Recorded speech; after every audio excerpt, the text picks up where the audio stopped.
Let me also explain something, and I was talking with someone about this. Steph Curry is really going to mess with everyone's head, right? Like, we hate, as human beings, we hate to change. If you ate dinner at a certain time your entire life growing up, that's that's dinner time for you. When you get married, you're going to kind of have to sit there and deal with your wife. And it's like, okay, well, I ate dinner at 7 o'clock. She ate dinner at 6 o'clock. Well, dinner time has always been 7. So I kind of want to push for 7. But dinner time for her has always been 6. So she's going to want to push for 6.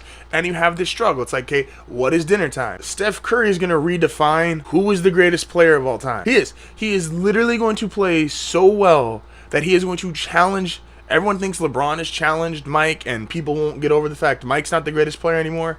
Steph is going to challenge that on a whole other level. Bear with me here. Steph Curry has a chance, and this is, I get hypothetical, but barring my own personal prediction about the Pelicans being true, or another team you think coming up and beating them, Steph Curry could possibly end his career with 5 championships, the greatest three-point shooter of all time, and the legacy of redefining the game of basketball. There's only 4 guys you could ever say when they play, they go to the final. You could take Bill Russell, you can take Michael Jordan, you can take LeBron James, and you've got to put Steph in there. Steph, by the time this Warriors run is over, might make it to 6, 7 straight finals.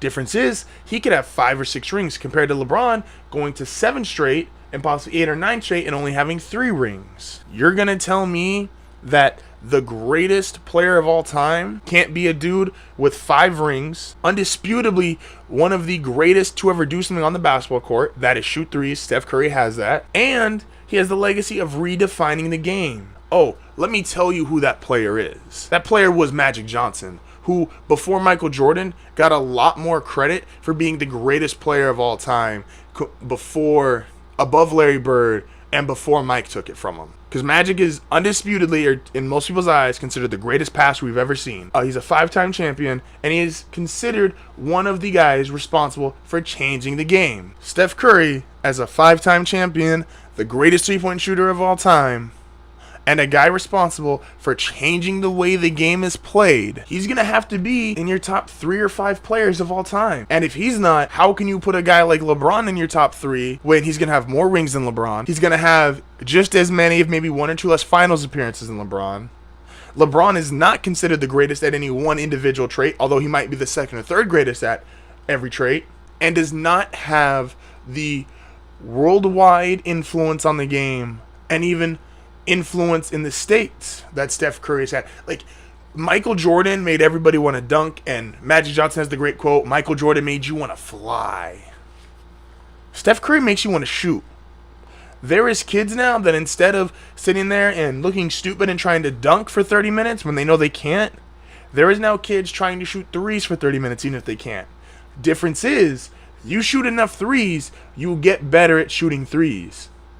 Trying to dunk when you can't, you just get bruises, beat up, and look really stupid in your parents' driveway.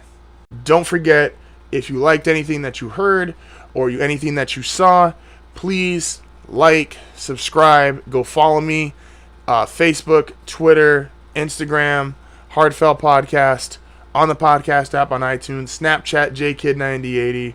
If you have any questions, I'd love to hear from you guys. Please leave those comments down below. And I will see you guys next time. Peace out.